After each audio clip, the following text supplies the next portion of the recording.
Hello, hello. How are you today? I hope it's a beautiful day wherever you are. It was, I think, like 67 degrees this morning, and I was like, woohoo! And then a friend of mine sent me a picture of where she's at, and there was actually snow on the ground, and I was still like, woohoo! So, I actually kind of wish I were there though, because they also had the fall leaves.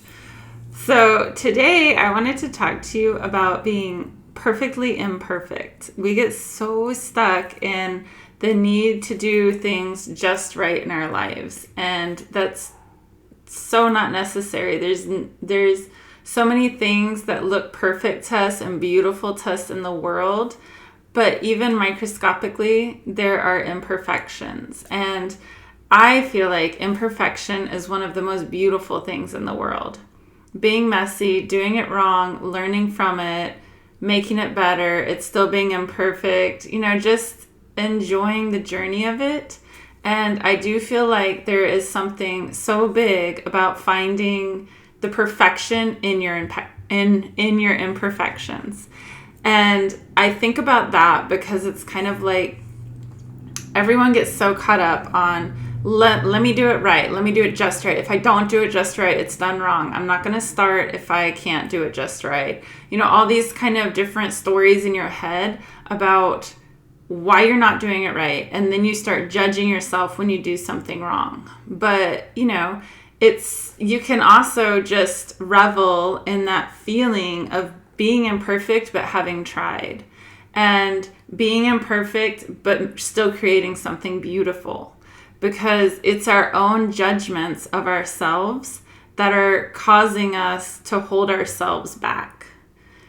A lot of time, we're our own worst critics. And so many times do you just judge yourself because you did something wrong. It doesn't look as good as you wish it did. There's something about you that doesn't look as beautiful as you wish. There's so many things that we look at, and it's like we think that they have to be a certain way, they have to look a certain way, we have to do them a certain way to have it just right. But what if instead you were okay with having it a little wrong? And I think that's one of the first steps to getting started in your journey, is that you get to be okay with something being wrong, and you get to be okay with it not being perfect, because you're still going to start. You still start the journey even though something might be imperfect. You still start the journey even though something, isn't done as high of your expectations. And so a lot of times when I say get messy, it's because you're starting the journey regardless of the judgments, that kind of, like you have your inner voice, that's your intuition. You have the inner voice, that's the ego, the one that kind of talks you down from things.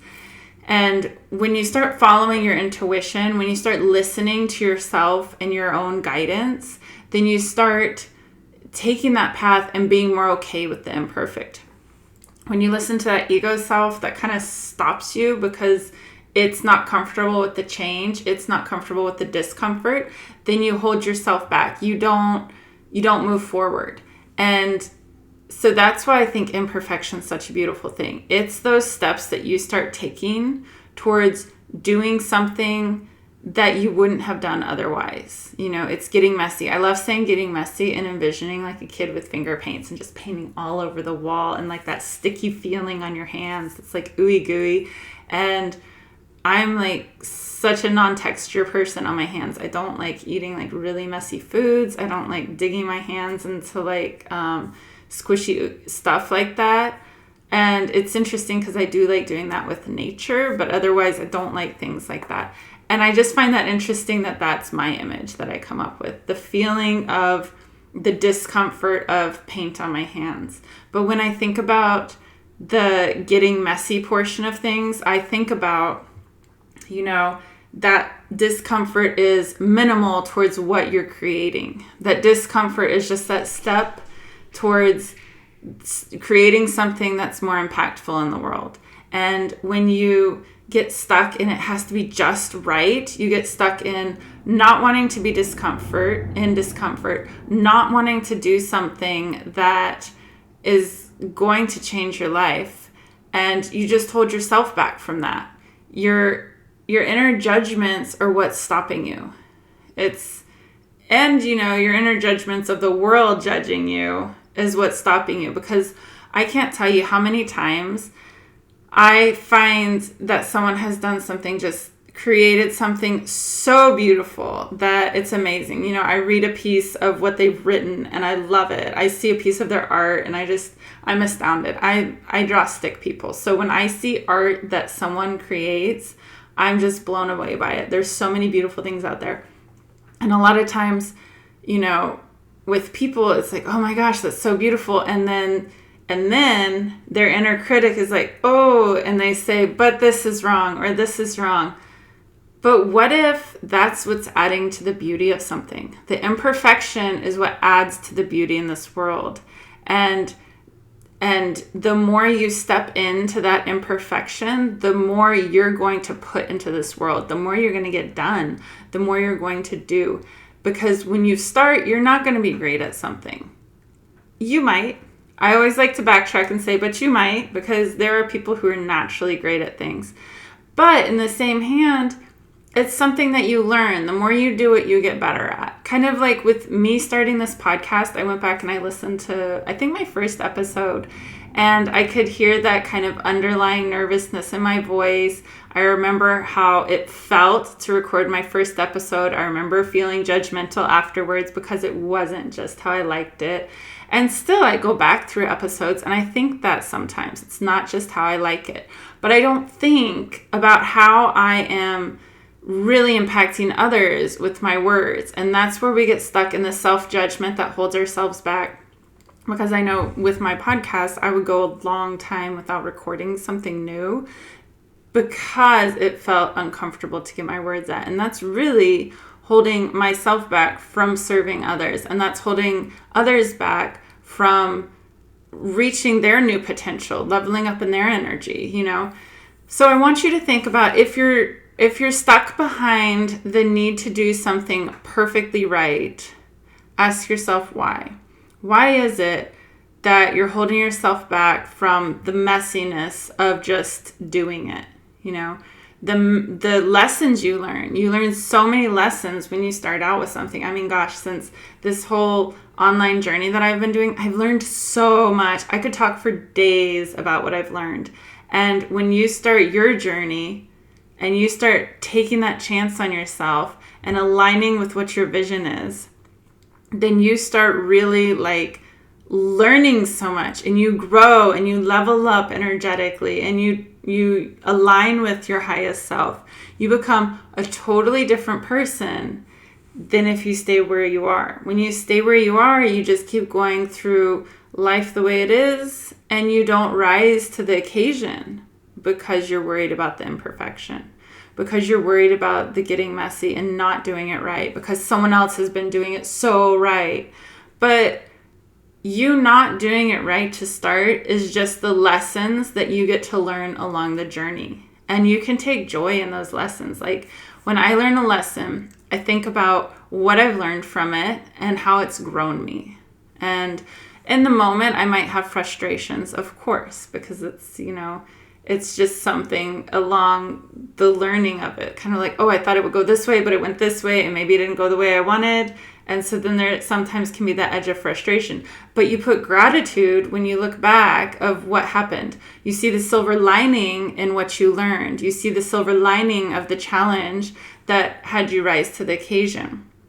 So step into that imperfection. I want you this week to do 5 things that you haven't been wanting to do because you're worried you're going to do it wrong. And what I mean by that is that way you can do something for each day, at least each weekday, take a few days off from it. But at least each day of this week, pick something that you've been nervous about doing because you're worried you're going to do it wrong. When I was in high school, I used to write poetry, and I enjoyed it. I stopped, I think in my early 20s, I stopped writing poetry. I don't remember why, but I stopped. And I would say over the past year, I've really gotten back into writing. I mean, even with my web pages, I do my own writing. And A lot of times I'm kind of like, oh my gosh, what's the wording for this? I don't know how to word it. But when you get in that zone and you just start doing it, it starts just coming out. And I look at how I write now versus how I was writing a year ago, and it's completely changed. I started out with it feeling kind of like, oh, what do I write? I'm a little stuck, and maybe this isn't coming out the way I want it, to where now I could probably write like 3 pages easily. Even if it's not exactly how I would like to write it, I still just write it. And then I can go back and edit, And it's kind of like, I just started doing it, and I've gotten better at it without even, not even with, I don't want to say without even trying, but I've gotten better at it without putting in all this studious effort, all this stuff that I feel like I need to learn how to write. It's more of like I just kept doing it over and over, and it got better. Kind of like with podcasting, even I've just been doing it over and over, and I'm a lot more comfortable speaking now. Whereas I think if you ever listened to the beginning podcast, it was actually about speaking and how I was uncomfortable with that. Even now talking about that, I'm getting an itch in my throat. And so it's kind of like, you could even pick one thing and do 5 days of something that is imperfect about that. Just pick things that you haven't wanted to start, that have been stopping you from starting because you're worried you're going to do them wrong, and start trying to do it. It doesn't have to be this giant project, Like, you don't have to take on the whole house and clean it out and design how it's going to look to be your perfect Airbnb looking house. No, I'm just saying, do one thing, like if you're into art, start a little painting. It doesn't have to be like 5 hours of painting. It could just be start the little painting. Start drawing one little thing. If it's writing, write a poem. Write 5 sentences. And appreciate yourself for taking those steps to do something you've wanted to do that you haven't been doing because you're worried you're going to do it wrong. Chances are, when you learn how to step into that discomfort, like I said, I like to call it getting comfortable in the discomfort, because it's always a little uncomfortable when you're stepping into that uncertainty of something new. When you're stepping into doing something imperfectly, getting messy with something, it just feels different. You're not used to it, it's different to you. But when you get used to doing that, it doesn't feel as scary to do anymore. It doesn't feel as uncomfortable to do. It's somewhere where you get to that you're like, oh, I think I want to paint a picture today. Okay, I'll do that. And you just go and do it. And you're not worried about how it turns out, what it turns out. You enjoy the process of what you get to do. And that's the beautiful thing. It's kind of like even with writing. Like even in my journal, I don't think about what I want to write about. I just start writing. The other day I did do a painting with my son. And like I said, I do stick figures. And it was so much fun because I wasn't worried about the end result. I was enjoying the process. Enjoy the process in what you pick to do. Enjoy that amount of time that you get to spend doing something you love.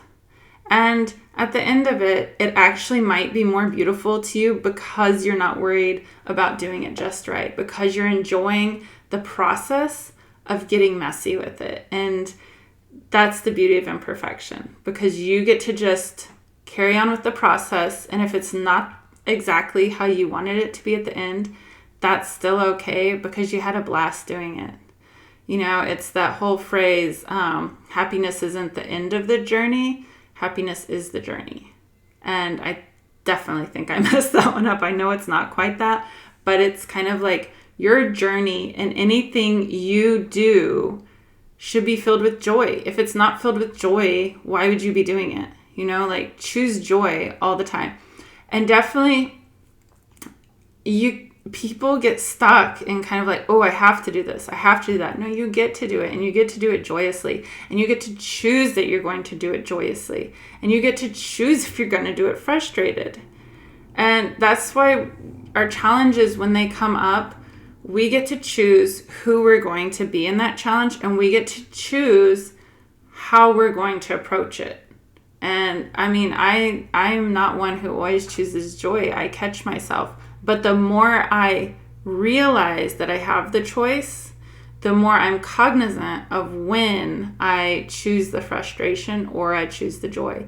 And that makes all the difference, because it makes you so much more aware of your thoughts, and it makes you so much more aware of why you're choosing what you choose.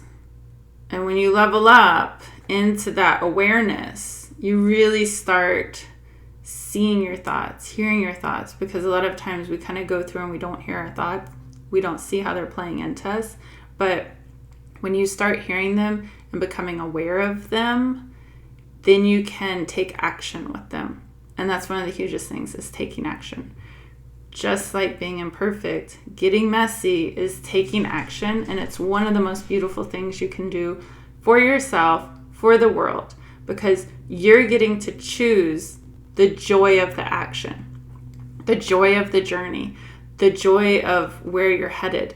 If your destination isn't quite what you pictured it being, that's okay, because it might be even better than what you thought it would be. So that's what I have to say today. I hope you're having a beautiful day. I hope it's just loads of sunlight in your life, even if it's a cloudy sky outside, which I would love to have a cloudy sky a little bit right now, because I like when it gets gray, and that's because it's rarely gray. So anyways, have a wonderful, beautiful day. Take care and chat soon.